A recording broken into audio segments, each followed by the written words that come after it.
जय श्री हरि, जय श्री कृष्ण। प्रिय भक्तों, आप सभी का हमारे चैनल पर हार्दिक स्वागत है। आज हम जेठ मास यानी ज्येष्ठ महात्म्य का 8वां अध्याय आपके सामने प्रस्तुत कर रहे हैं। ये कथा अत्यंत पावन और मंगलकारी है। जो भी श्रद्धालु इस कथा को पूरे मन से सुनता है, उसके सारे पाप नष्ट होते हैं और भगवान विष्णु की कृपा उस पर सदैव बनी रहती है। भक्तों, इससे पहले हमने 7 अध्यायों की कथा आपको सुनाई है।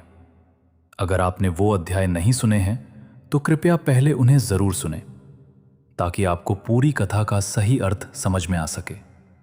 तो आइए अब हम 8वें अध्याय की पावन कथा का श्रवण करते हैं।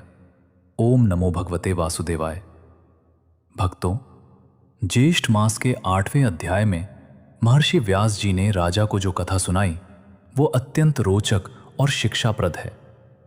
इस अध्याय में दान पुण्य के महत्व, जल सेवा के फल और भगवान विष्णु की भक्ति का विस्तार से वर्णन किया गया है। महर्षि व्यास जी कहते हैं कि हे राजन, ज्येष्ठ मास में जो मनुष्य प्यासे को जल पिलाता है, गर्मी से तपते हुए पथिकों के लिए प्याऊ लगवाता है और छाया का प्रबंध करता है, उसे अनंत पुण्य की प्राप्ति होती है। यह पुण्य हजारों यज्ञों के फल के समान होता है। भक्तों, इस संसार में ज्येष्ठ मास की गर्मी अत्यंत भयंकर होती है। सूर्यदेव अपनी पूरी तेजस्विता के साथ तपते हैं, धरती जलती है, नदियां सूखने लगती हैं, पशु पक्षी प्यास से व्याकुल हो जाते हैं। ऐसे समय में जो व्यक्ति किसी प्यासे प्राणी को जल पिलाता है, चाहे वो मनुष्य हो, पशु हो या पक्षी हो, वो सबसे बड़ा धर्म का काम करता है। व्यास जी ने कहा कि हे राजन, इस विषय में मैं तुम्हें एक प्राचीन कथा सुनाता हूं जो अत्यंत प्रेरणादायक है। प्राचीन काल में दक्षिण दिशा में एक नगर था जिसका नाम कांचनपुर था। वो नगर अत्यंत सुंदर और समृद्ध था। उस नगर में एक धनवान सेठ रहता था जिसका नाम धर्मदास था। धर्मदास बहुत ही दयालु और परोपकारी व्यक्ति था।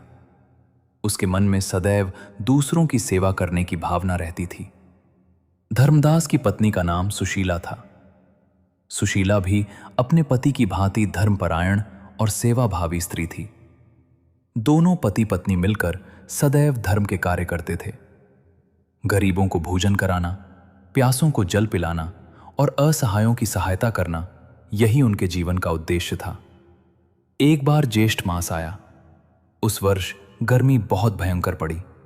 सूर्य की किरणें इतनी तीव्र थीं कि मानो अग्नि बरस रही हो। लोग अपने घरों से बाहर निकलने में भी डरते थे। पशु पक्षी प्यास से तड़प रहे थे। नदी तालाब सूख गए थे। चारों ओर हाहाकार मचा हुआ था। ऐसे कठिन समय में धर्मदास ने अपनी पत्नी सुशीला से कहा, हे प्रिय, देखो ये ज्येष्ठ मास की भयंकर गर्मी कैसे सबको तपा रही है। लोग प्यास से मर रहे हैं, पशु पक्षी व्याकुल हैं।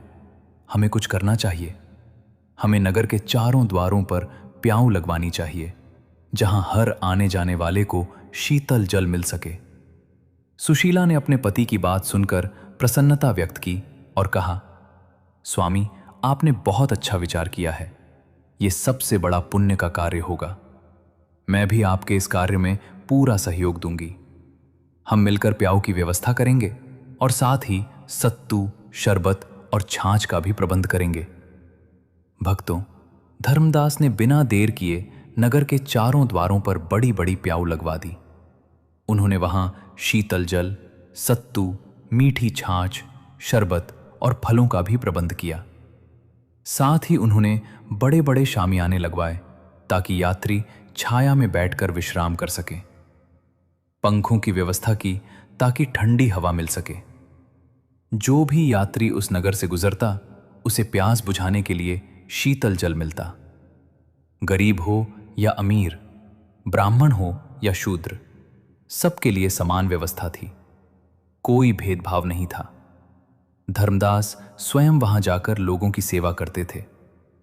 वे अपने हाथों से प्यासों को जल पिलाते थे और थके हुए यात्रियों को विश्राम कराते थे। ये क्रम पूरे ज्येष्ठ मास भर चलता रहा। धर्मदास ने केवल मनुष्यों के लिए ही नहीं बल्कि पशु पक्षियों के लिए भी जल की व्यवस्था की। उन्होंने नगर में जगह जगह पत्थर के बड़े बड़े कुंड बनवाए और उनमें जल भरवाया ताकि पशु पक्षी भी अपनी प्यास बुझा सकें। पेड़ों की डालियों पर मिट्टी के सकोरे बांधे गए जिनमें पक्षियों के लिए जल और दाना रखा गया। भक्तों, धर्मदास की इस सेवा भावना से भगवान श्री विष्णु अत्यंत प्रसन्न हुए। एक रात धर्मदास को स्वप्न आया। स्वप्न में उन्होंने देखा कि साक्षात भगवान श्री हरि विष्णु चतुर्भुज रूप में उनके सामने खड़े हैं। उनके एक हाथ में शंख है, दूसरे में चक्र, तीसरे में गदा और चौथे में पद्म। उनका श्याम वर्ण शरीर मानो करोड़ों सूर्यों की आभा से चमक रहा था। पीतांबर धारण किए हुए भगवान अत्यंत मनोहर लग रहे थे। भगवान विष्णु ने मधुर वाणी में कहा, हे धर्मदास, मैं तुम्हारी सेवा और भक्ति से अत्यंत प्रसन्न हूं। ज्येष्ठ मास में तुमने जो जल सेवा का कार्य किया है वो मुझे अत्यंत प्रिय है। प्यासे को जल पिलाना सबसे बड़ा दान है। इस मास में जो व्यक्ति जलदान करता है उसे मेरा सानिध्य प्राप्त होता है। हे धर्मदास, तुमने केवल मनुष्यों को ही नहीं बल्कि पशु पक्षियों को भी जल पिलाया है। ये तुम्हारी महानता है। जो व्यक्ति पशु पक्षियों पर भी दया करता है वो मेरा सच्चा भक्त है। मैं तुम्हें वरदान देता हूं कि तुम्हारे वंश में सदैव धर्म की वृद्धि होगी। तुम्हारा यश तीनों लोकों में फैलेगा और अंत में तुम्हें मोक्ष की प्राप्ति होगी। भगवान ने आगे कहा, हे धर्मदास, ज्येष्ठ मास में जलदान के साथ साथ जो व्यक्ति ब्राह्मणों को भोजन कराता है, गायों को चारा पानी देता है, निर्धनों की सहायता करता है, वो समस्त पापों से मुक्त हो जाता है। इस मास में स्नान, दान और भगवत भजन का विशेष महत्व है। जो मनुष्य ज्येष्ठ मास में प्रतिदिन प्रातःकाल सूर्योदय से पहले उठकर स्नान करता है, भगवान विष्णु का पूजन करता है, तुलसी दल अर्पित करता है और इस महात्म्य की कथा का श्रवण करता है, उसके 7 जन्मों के पाप नष्ट हो जाते हैं। धर्मदास ने स्वप्न में भगवान के चरणों में प्रणाम किया और कहा, हे प्रभु, आपकी कृपा से ही मुझे ये सेवा का अवसर प्राप्त हुआ है। मैं तो आपका दास हूं। आप मुझ पर सदैव अपनी कृपा बनाए रखें। मुझे और कुछ नहीं चाहिए, बस आपके चरणों में भक्ति बनी रहे। भगवान विष्णु मुस्कुराए और कहा, तथास्तु। हे धर्मदास, तुम्हारी भक्ति अखंड रहेगी। इतना कहकर भगवान अंतर्ध्यान हो गए। प्रातःकाल जब धर्मदास की नींद खुली तो उनके हृदय में अपार आनंद था। उन्होंने अपनी पत्नी सुशीला को सारा स्वप्न सुनाया। सुशीला ने सुनकर कहा, स्वामी, हम धन्य हैं जो भगवान ने हमें अपने दर्शन दिए। अब हमें और अधिक सेवा कार्य करने चाहिए। भक्तों, इसके बाद धर्मदास ने अपना सारा जीवन सेवा और भक्ति में लगा दिया। उन्होंने कभी अभिमान नहीं किया, कभी किसी से ये नहीं कहा कि मैंने इतना दान किया है, इतनी सेवा की है। वे सदैव विनम्र बने रहे। यही सच्ची भक्ति है, यही सच्चा धर्म है। भक्तों, इस कथा से हमें बहुत बड़ी शिक्षा मिलती है। ज्येष्ठ मास में जलदान का अत्यंत महत्व है।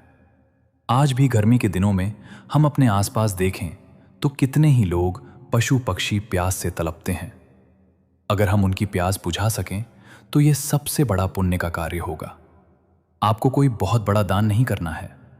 एक गिलास पानी भी अगर किसी प्यासे को पिला दें तो भगवान प्रसन्न होते हैं।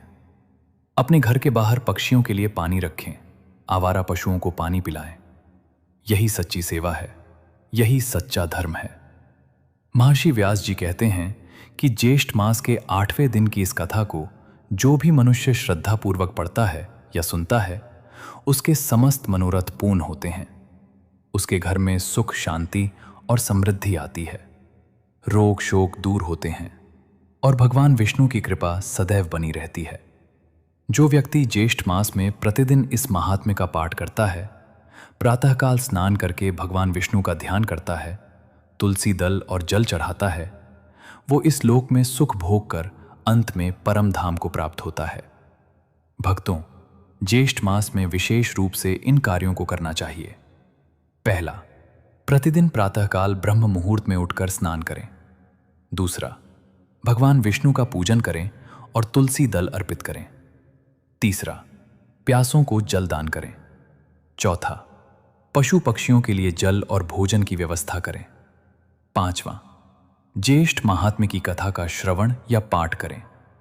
छठा, ब्राह्मणों और निर्धनों को यथाशक्ति दान करें। सातवां, सत्कर्म करें और किसी का अहित न करें। तो भक्तों, ये था ज्येष्ठ महात्म्य का 8वां अध्याय। इस कथा को सुनने मात्र से आपके सारे कष्ट दूर होंगे और भगवान श्री हरि विष्णु की असीम कृपा आप पर बरसेगी। कल हम 9वें अध्याय की कथा लेकर आएंगे। कृपया इस वीडियो को लाइक करें, शेयर करें और हमारे चैनल को सब्सक्राइब करें ताकि आपको हर दिन की कथा समय पर मिल सके। अपने परिवार और मित्रों को भी ये कथा सुनाएं, क्योंकि जो दूसरों को धर्म का मार्ग दिखाता है उसे भी उतना ही पुण्य मिलता है जितना स्वयं कथा सुनने वाले को मिलता है। जलदान करें, सेवा करें, भक्ति करें। भगवान सबका कल्याण करें। जय श्री हरि, जय श्री कृष्ण, जय श्री विष्णु। ओम नमो भगवते वासुदेवाय।